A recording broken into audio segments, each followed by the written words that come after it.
संघर्षित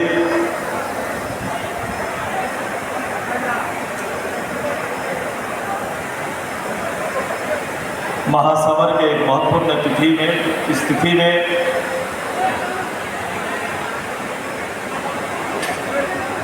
गोवा में शहीद आज से 44 साल पूर्व मैं अपने उस गोलीकांड के शहीदों के प्रति अपनी श्रद्धांजलि अर्पित करता हूं। मैं उनके परिवारों के साथ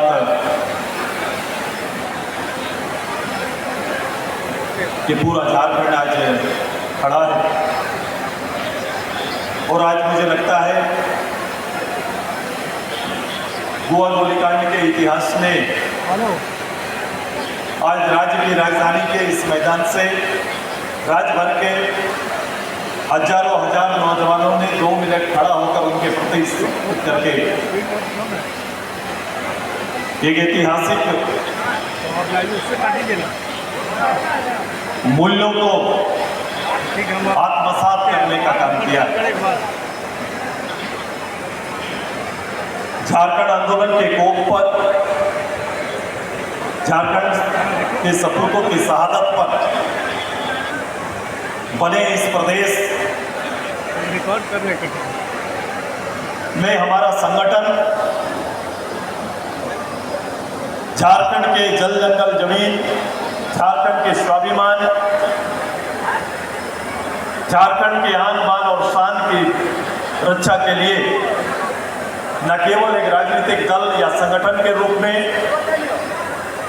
बल्कि अपने आप में एक आंदोलन का प्रतीक 2000 से लगातार एक राजनीतिक दल के रूप में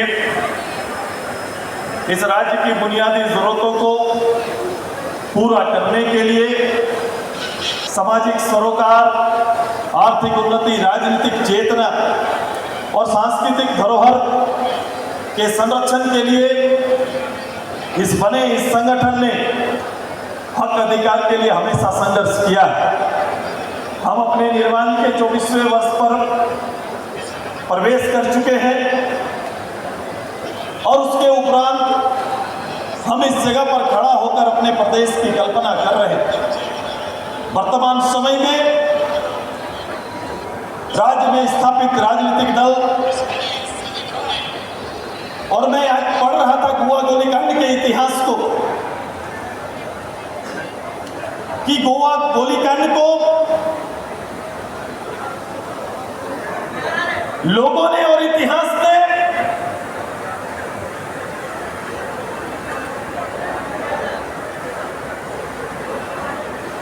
प्राचीन भारत के जालियांवाला बाग के आंदोलन के तर्ज पर भारत के इतिहास में अपने शासन में किया गया अन्याय और बिना दंडीय प्रावधान के किया गया ऐतिहासिक घटना के रूप में देखते हैं। शायद हमारे प्रदेश के इस नवीन पीढ़ी को उस 80 की और आज के दिन की इस घटना को केवल प्रत्यक्ष रूप से उनके सामने रख दिया जाए तो उनके रोंगटे खड़े हो जाएंगे और झारखंड के इस संघर्ष के और झारखंड के लिए किए गए संघर्ष का बोध होगा। चूंकि इस लड़ाई का हद क्या था, ये वर्तमान में बैठे राजनेता नहीं समझ पाएंगे। चूंकि आप सोच सकते हैं कि जिस समय ये घटना घटी, हजारों लोग उस क्षेत्र के नेतृत्वकर्ताओं के साथ वहां चल रहे खनन कार्यों में लोकल लोगों की भागीदारी की मांग को लेकर पहुंचे थे। वहां के लोगों के अधिकार को लेकर पहुंचे थे। मजेदार बात है, 80 के दशक में जो सरकार चल रही थी वो संयुक्त बिहार वो किसकी सरकार थी, इसको समझना होगा। और आप देख सकते हैं उसमें एक और उल्लेख है, मैं नहीं जानता कि उनकी मानसिकता वहां क्या रही होगी। सरकारी पदाधिकारी के रूप में कोई दूसरा व्यक्ति नहीं, वर्तमान सरकार के मंत्री ही उस समय सरकारी पदाधिकारी के रूप में कार्यरत थे। इस कहानी में, इस घटना में हमारे एक आंदोलनकारी पत्रकार लिखे हैं कि उनकी कृपा से एक आंदोलनकारी की जान बच गई। अब ये बात का भविष्य में पटाक्षेप होगा और उल्लेख करेंगे। क्या क्या मंशा थी सरकार की और कैसे ऐसा हो सकता है। हॉस्पिटल में जिन आंदोलनकारियों का इलाज चल रहा था उन्हें हॉस्पिटल से खींच के निकालकर खड़ा करके गोली चलाने की हिम्मत और हिम्मत किस दल के लोगों ने वहां के सिपाहियों को प्रदान किया था, ये देखना होगा। और जब इसको आप देखेंगे तो हम लोग ऐसे ही इस बात को नहीं कहते हैं कि ये सरकार जिन इरादों के साथ आई है, जिन इरादों का नेतृत्व करती है, ये जिस दल के द्वारा ये सरकार गठित हुई है, उसी सरकार का गोली हम झारखंडियों को छाती को तार तार करने का काम किया था। यही सरकार थी, यही बंदूक चलाने वाले यही लोग थे। अब आइए इस तासीन लोगों के पास झारखंड के गठन और गठन का एक सपना हर झारखंडी, इस राज्य सरकार के अंदर में जब इस राज्य का गठन हुआ तो हर किसी का एक सपना था, झारखंडी का एक सपना था कि प्रदेश आएगा, प्रदेश में अपना नेतृत्व आएगा और जब अपना नेतृत्व आएगा तो निश्चित रूप से हमारा सपना साकार होगा। मैं देखता हूं चाहे भारत सरकार, राज्य सरकार, मैं लगातार इन विषयों को देख रहा हूं, तरक्की के मापदंड को किस रूप से रखते हैं और मेरे नवीन पीढ़ी को और हमारे लोगों को इनके आर्थिक गणित को समझना पड़ेगा कि हम चले क्यों जा रहे हैं। ये कपिताई प्रशासनिक व्यवस्था में बैठे व्यक्ति राजनेताओं की कुशलता के अभाव में राजनेताओं को खुश करने के लिए केवल एक रटा रटाया हुआ आर्थिक व्यवस्था इस राज्य को समय समय पर समर्पित करते रहते हैं और लोक लुभावने कुछ विषयों को सामने रखते हैं और सरकार के चलाने वाले वो राजनेता जिन्हें इस प्रदेश के बोध नहीं, इस प्रदेश के क्षमता का बोध नहीं, इस प्रदेश के लिए उन्हें कोई दूरदृष्टि नहीं, दूर का सपना नहीं, प्रदेश के आम जनों के जीवन स्तर को बदलने की ताकत और क्षमता न रखने वाले राजनेता जब बैठते हैं तो ऐसे प्रस्तावों पर अपनी सहमति देकर आगे बढ़ते हैं। मैं ये बात इसलिए कह रहा हूं कि जब 2019 में ये सरकार बनी तो ये सरकार को भी और सरकार के लोगों को, जो लोग राज चला रहे हैं, जो लोग राज का नेतृत्व कर रहे हैं, जो राज का मुखिया बनकर बैठे हुए हैं,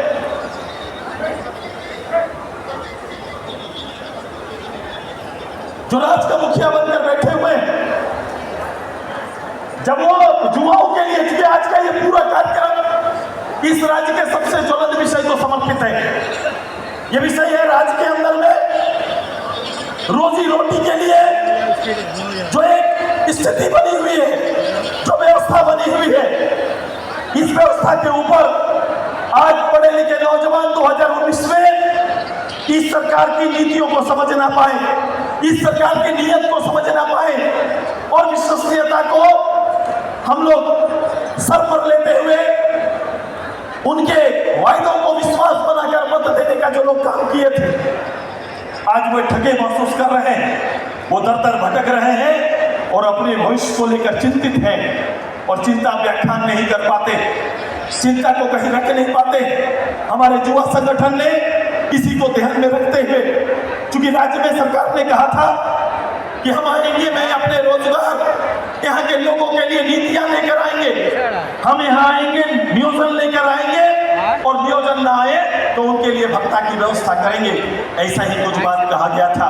वो ऐसे लोगों के लिए जो लोग शिक्षित बेरोजगार नहीं है, उनके लिए उनके ही क्षेत्र में ठीका पट्टा की व्यवस्था सुनिश्चित करेंगे और यहाँ के कल कारखानों में जहाँ से रोजगार प्राप्त हो सकता है वहाँ 75% उनके लिए अधिकार सुनिश्चित करेंगे। ऐसे ही वादे यहाँ के रोजगार देने के लिए यहाँ के लोगों के लिए कहा गया था। स्थिति क्या है? स्थिति का आकलन क्या है? आज देख लो, हम ठोक के इसी मैदान पे उनको आपको बताना चाहते हैं जो एक साल में कई जेपीएससी का एग्जाम करने की तैयारी की बात कर रहे थे, एक साथ कर्मचारी चयन आयोग पर कई एग्जाम लेने की बात कर रहे थे। आज अंतिम महीना पे हम आके खड़े हैं और सरकार का डाटा क्या बोलता है? सरकार का डाटा आज के दिन में जेपीएससी में 1033 लोगों को इस 5 साल में सरकार नौकरी दे पाई है और कर्मचारी चयन आयोग से मात्र 10,041 लोगों का ही नौकरी हुआ है।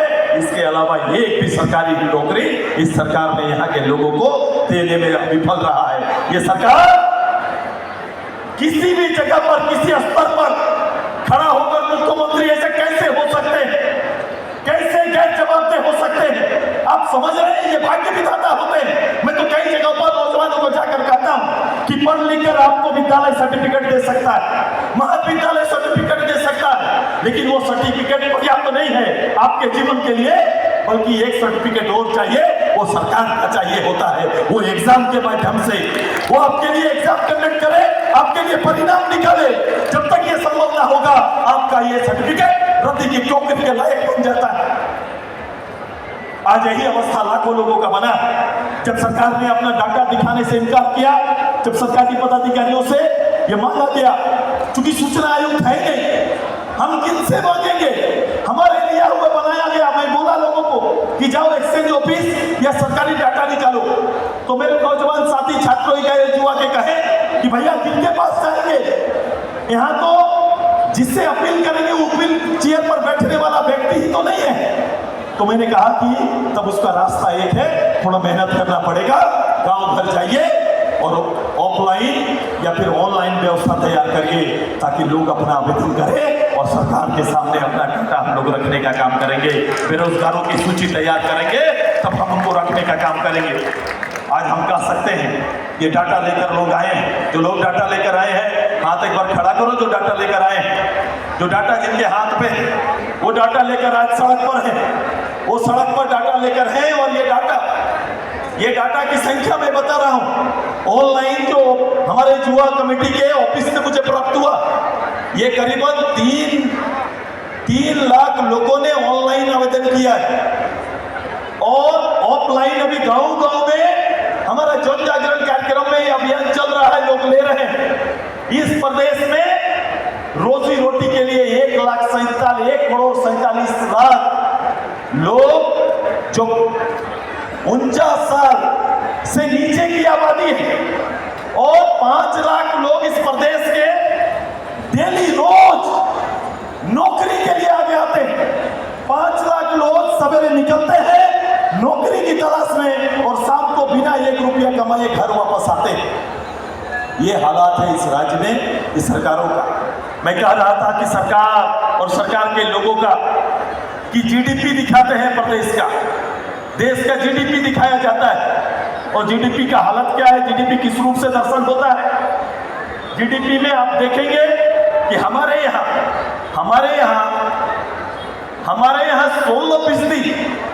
16% इनकम कृषि से आता है। इस देश और कमोबेश राज्य का भी यही हालत है, लेकिन उससे इनकम इस प्रदेश के 50% के लोग उस पर निर्भर करते हैं। उद्योग से भी हमारे यहाँ पर देश में तो करीबन 22% का एक ग्रोथ हमारा है और उसमें तो करीबन वही 22-24% लोग जिससे अपना इनकम तैयार करते हैं, लेकिन सर्विसेज में इसकी संख्या सबसे ज्यादा है और जिसकी संख्या सबसे ज्यादा है वहां 24-25%, लेकिन उससे इनकम करने वाले लोगों की संख्या लगभग 26% के आसपास है। ये है यहाँ का डाटा जिसके माध्यम से हम लोग दिखाने का काम करते हैं। ये सरकार का संपत्ति हो गया तो क्या फर्क पड़ता है?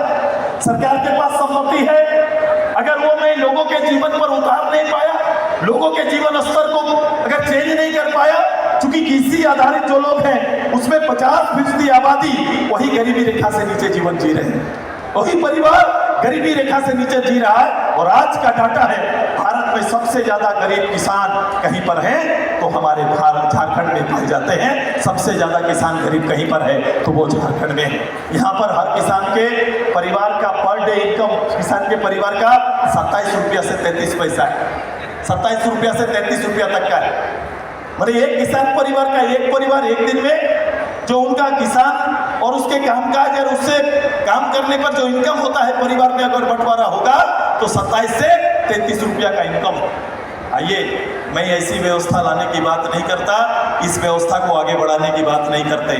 मैंने कहा कि इस सरकार में अभी कहा था, इस सरकार ने यहाँ के मूल लोग और जमींदार लोग, यहाँ के मूलवासी आदिवासी के जमीन का, ये इनकी जमीन का ये डिजिटल डकैती कर रहे हैं। मैं ऐसे नहीं कहा था, आज के दिन में ये प्रमाणित है कि डिजिटल डकैती चल रहा है और यहाँ के आदिवासी के करीब 1000 करोड़ की लागत के, 1000 करोड़ की कीमत के जमीनों को इन लोगों ने गलत रैयतों के हाथ में देने का काम किया है।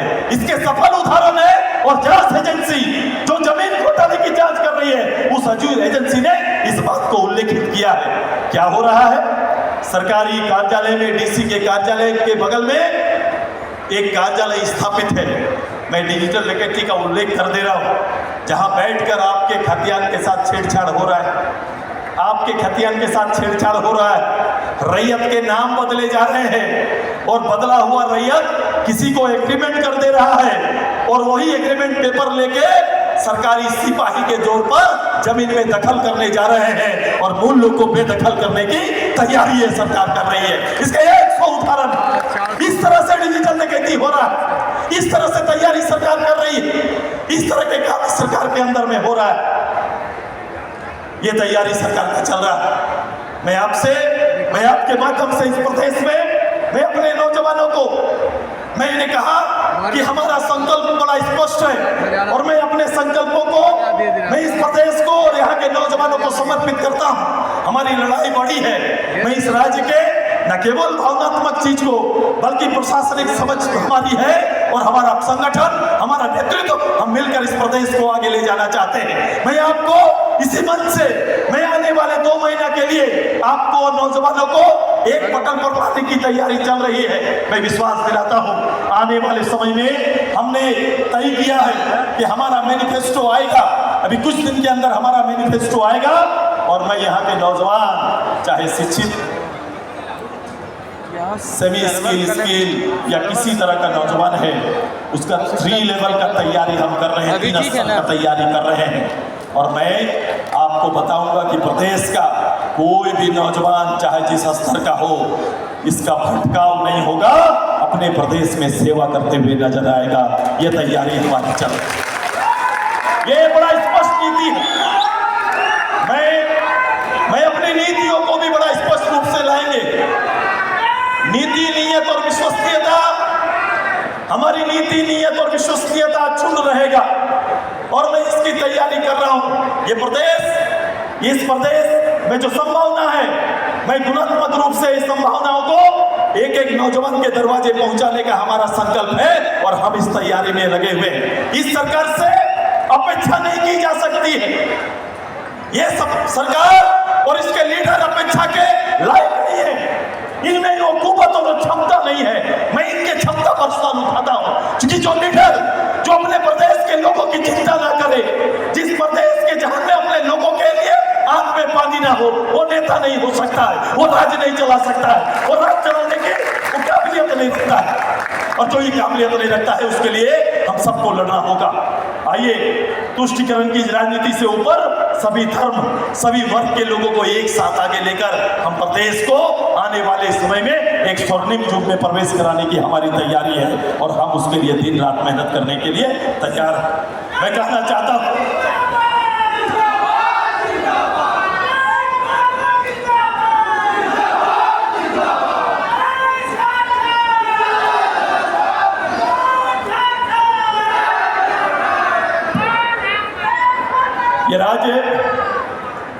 ये राज्य के आंदोलनकारियों का भावना का राज्य नहीं है। इनके द्वारा उनके भावनाओं का सम्मान नहीं किया जा रहा है। वर्तमान में ये किसी का नहीं, अपने पार्टी, अपने परिवार, अपने पिताजी का सम्मान नहीं हो रहा है। मैं कह रहा हूं, अब देखो, मैं उदाहरण दे रहा हूं। उदाहरण है गुरुजी, झारखंड मुक्ति मोर्चा के अध्यक्ष जी, जिन्होंने शराबबंदी को लेकर आंदोलन चलाया था। अब बताओ, ये झारखंड मुक्ति मोर्चा के अध्यक्ष और नेता जिन्होंने शराबबंदी को लेकर आंदोलन चलाया था, आज उसी का पुत्र, इस राज्य का मुखिया, गांव में शराब बेचने का काम कर रहा है। सरकार शराब बेचने का काम कर रही है। उसके लिए नीतियां बना रही है। 2 नीति, 3 नीति, रोज नीतियां बनती है। आप समझ सकते हैं, जो अपने अध्यक्ष की नीतियों पर जो नहीं चल रहा है, वो सरकार कहां चल रही है, उसको देखने का काम करिए। हेमंत सरकार, हम कह रहे हैं, ये सरकार, हेमंत सरकार नहीं, इसका आचरण शिकारी वाला आचरण हो गया है। ये शिकारी वाला आचरण है। और लोकतंत्र में जो सबसे बड़ा ताकत जनता है, उसके खिलाफ में चुनाव से पहले वोट में शिकार करने का, सरकारी खजाना का चारा फेंकने का काम कर रही है। देख रहे हैं आप, चुनावी शिकार जनता को बनाने का तैयारी ये सरकार कर रही है और उसी का चारा फेंकने का काम कर रही है। मैं कहता हूं, ये सरकार चल नहीं रही है, चल रही है, और इसी की तैयारी सरकार काम कर रही है। ये सरकार चलने के काम कर रही है। ये जाल फैला रही है। योजनाओं के नाम पर ईमानदार रहते तो ये योजना प्रारंभ हो जाता और ये योजना लोगों के जीवन में आता। ये योजनाएं अभी प्रारंभ हुई है और 1 महीना बाद बंद हो जाएगा। मैंने कहा कि महिलाओं से किया वादा, मुख्यमंत्री जी, चूल्हा खर्चा के जगह चुनाव खर्चा की तैयारी आप कर रहे हैं, यही देने का काम कर रहे हैं। 2000 रुपया अगर चूल्हा खर्चा देते तो आज महिलाओं के पास 5 साल का कितना फंड होता। नौजवानों को 5000 नौकरी नहीं दिए तो 5000 7000 देते, तो हर ग्रेजुएट का 3 लाख और पोस्ट ग्रेजुएट का 4,20,000 रुपया होता। ये सरकार के पास उधारी है। खड़ा होकर सरकार से अपने हिस्से का हक मांगना चाहिए कि आपने हक मारा है। यहाँ के ग्रेजुएट का 3 लाख का हक मारा, पोस्ट ग्रेजुएट का 4,10,000 का हक मारा है, 20 लाख का हक मारा है। आपने महिलाओं का हक मारा है। जो 2000 रुपया चूल्हा खर्च था, उसे हक मारने का काम किए हैं। ये आपको देखना पड़ेगा। ये सरकार ने यहाँ के लोगों का अस्मिता को खतरे में डाला है। आइए, इस बड़ी चुनौती को स्वीकार आप सबको करना पड़ेगा और एक बड़ी तैयारी हम सबको मिलकर करना है। आने वाला 2 महीना हमारे साथ कदम करेंगे ना,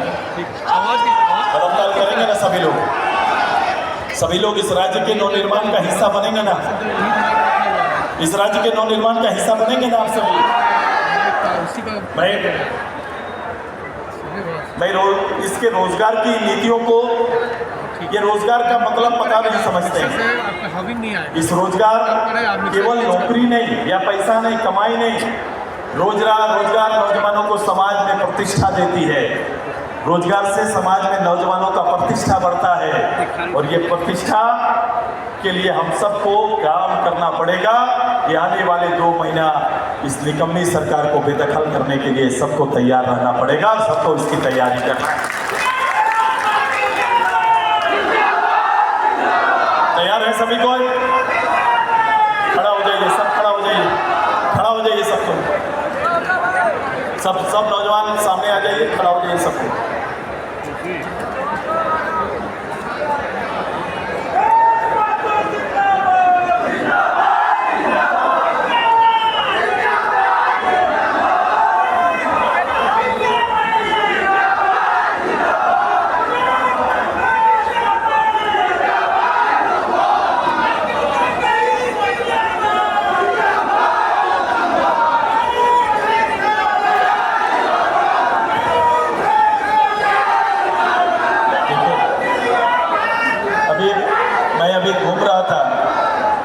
कई जगहों पर किसानों को लेकर महिला को सम्मान देने की बात रोज अखबार में देख रहा था।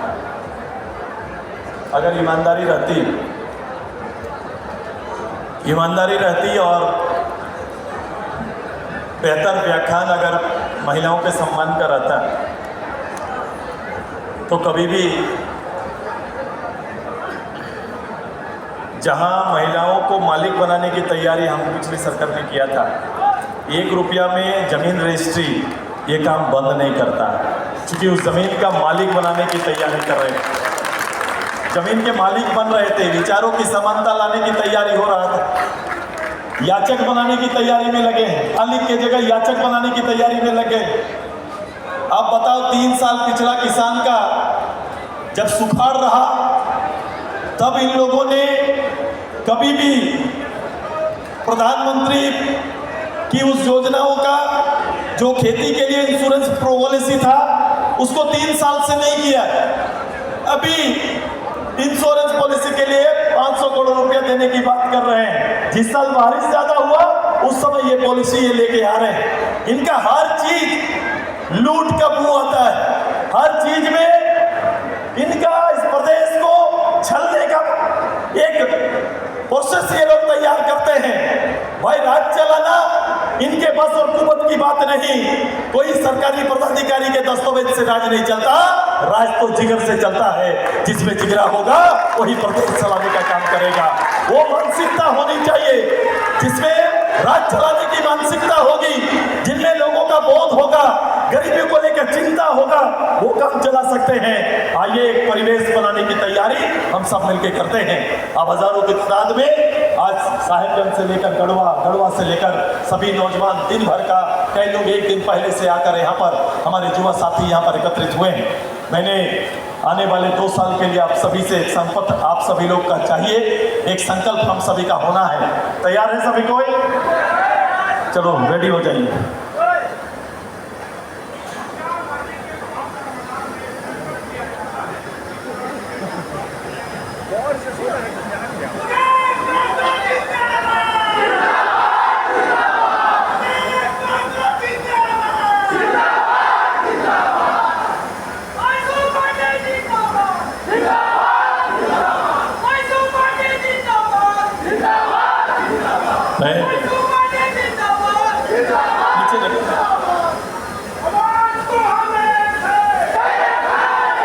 मैंने आने वाला ये एकदम तैयार रहना